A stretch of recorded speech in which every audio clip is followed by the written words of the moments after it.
What is up, guys? Welcome to this video. In this video we are going to talk about the general superficial muscles of the cat specimen, specifically in the ventral aspect. And in this chapter we are going to identify these muscles, we are going to locate them, and of course we are going to introduce the origins, insertions, and actions. In this video I am going to do my best to compress all of this in a short time frame, so let's not waste any time. Let's get straight into the video.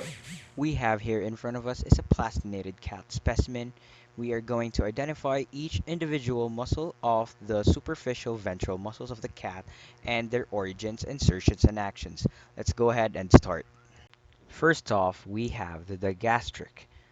It originates from the jugular and mastoid process of the skull, and it inserts itself in the mandible. Its action is to depress the mandible. Moving down to the medial aspect, we have the mylohyoid.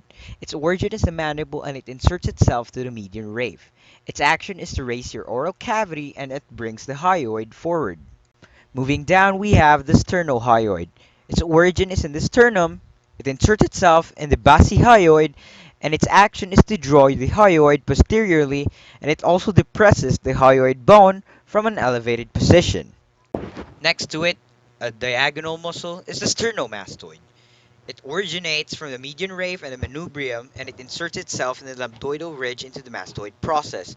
Its action is to turn the head and to draw the head to the neck. Moving down to the chest muscles, we have the pecto antebrachialis. This goes to the lateral aspect, and it originates itself in the manubrium. It inserts itself in the flat tendon on the fascia of the forearm, and its action is to adduct the arm or draw the arms towards the chest. Right below it, we have a triangular chest muscle, the pectoralis major. Its origin is the sternum and the median ventral rave, and it inserts itself to the humerus. Its action is similar to the pecto antebrachialis, which adducts the arm towards the chest. Below the pectoralis major, we have the pectoralis minor. Its origin is the same, it's in the sternum, and it inserts itself to the humerus. Its action is still the same, which adducts the arm towards the chest. Next one to it is the last chest muscle. This right here is the Cephi humeralis. Its origin is in the sternum, its insertion is the humerus, and its action is the same, which adducts the arm towards the chest. Now, just a quick recap. We have four chest muscles, which are pecto antebrachialis, the pectoralis major, the pectoralis minor, and the Cephi humeralis. They all do the same actions, that is to adduct the arm towards the chest. Right here we have the linea alba, which is a white line in the middle of the body, and it's a fibrous rave that runs vertically down the midline of the abdomen. Its origin is in the tip of the xiphoid process.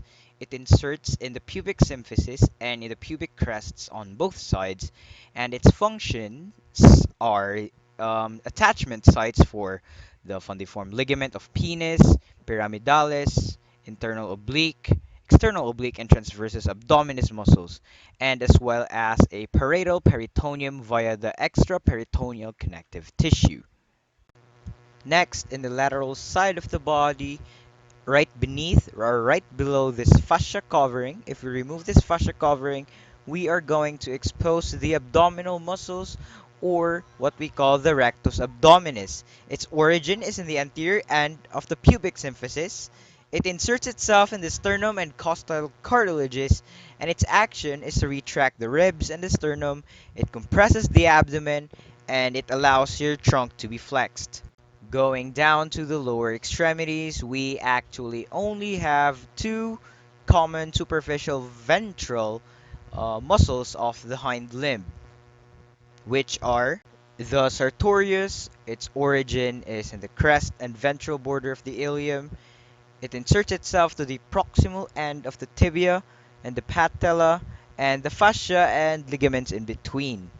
Next, its action is to adduct the rotator of the thigh, and it's an extensor of the shank. And lastly, we have the gracilis.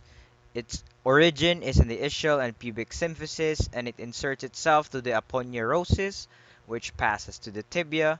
Its action is to adduct the leg. That is it. Those are the general superficial muscles of the cat in the ventral aspect. and their origins, insertions, and actions. Hopefully, you guys learned something, and until next time, goodbye.